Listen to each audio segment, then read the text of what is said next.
Welcome. Today we're going to learn to graph linear functions that are written in standard form. Now there's one of two ways we can do this. We could actually transform the standard form of the equation into the slope-intercept form. In other words, get it into the form of y equals mx plus b, and then we would know the slope, we would know the y-intercept, and we could graph it. It's really not that hard to do.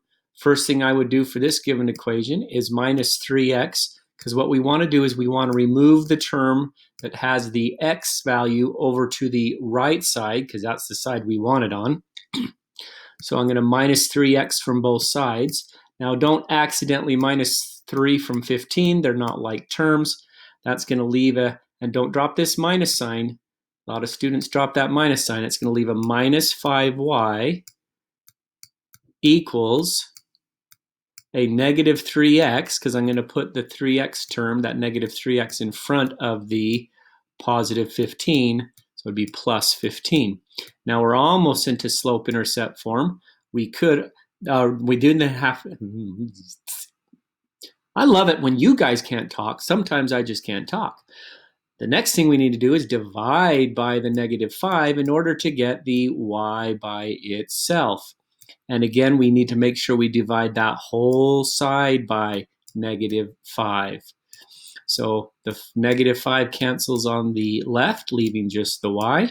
I'm going to divide this negative 3 by this negative 5 here. That's going to become a positive 3/5 times x. And then I'm going to divide the positive 15 by this negative 5, which is going to become a minus 3. So that tells me I have a y-intercept of negative 3, and I have a slope of 3/5. So I go up 1, 2, 3, and over 5, because it's a positive slope. So I want to make sure I'm going uphill, and I am. That's one way you can graph an equation that's written in standard form.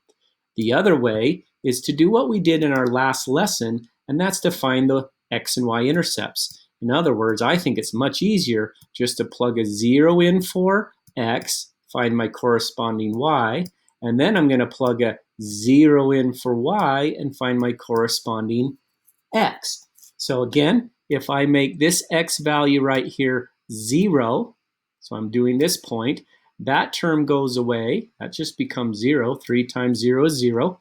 Then all I got to do is divide by negative 5, and I find out that my y value would be negative 3.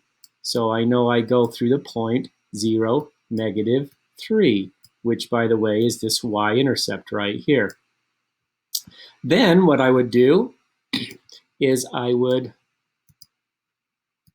find my x-intercept.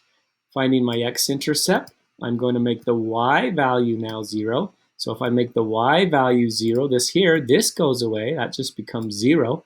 Then all I got to do is divide by 3. Divide both sides by 3. And I find out x is 5. So when I had a y value of 0, I have an x value of 5. That 0.50 is that point right there. Graph the 2 points, you've graphed your line. So whichever method works better for you, that's what I recommend doing.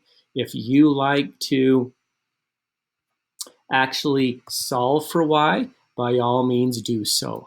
If you like to find x and y intercepts, do that. So again, here's a bigger one, bigger numbers, but that's all right. I prefer to find x and y intercepts. Whoa, that's huge. Parentheses. So I'm going to make my x value 0. That makes that go away. I'm going to divide by a negative 5.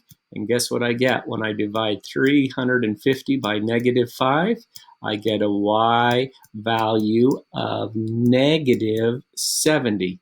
So I know my y-intercept is negative 70. Now what I'm going to do is I'm going to go back through that same process, except I'm going to make the y value 0 now. So I'm doing this point here. So I make that 0, that goes away. So now I just divide by 35, and guess what? It's easy to divide 350 by 35. 350 divided by 35 is 10. So that tells me my x-intercept is 10, 0. Watch your scaling. There's my x-intercept there. My y-intercept was negative 70. That's this point right there. So I just grab my pointer now, and I graph a negative 70 y-intercept and a positive 10 x-intercept, and I hit submit, and that's right, and I move forward. So again, not very difficult to do these if you want to find your x and y intercepts. I find that the easiest. If you have any questions, please let me know.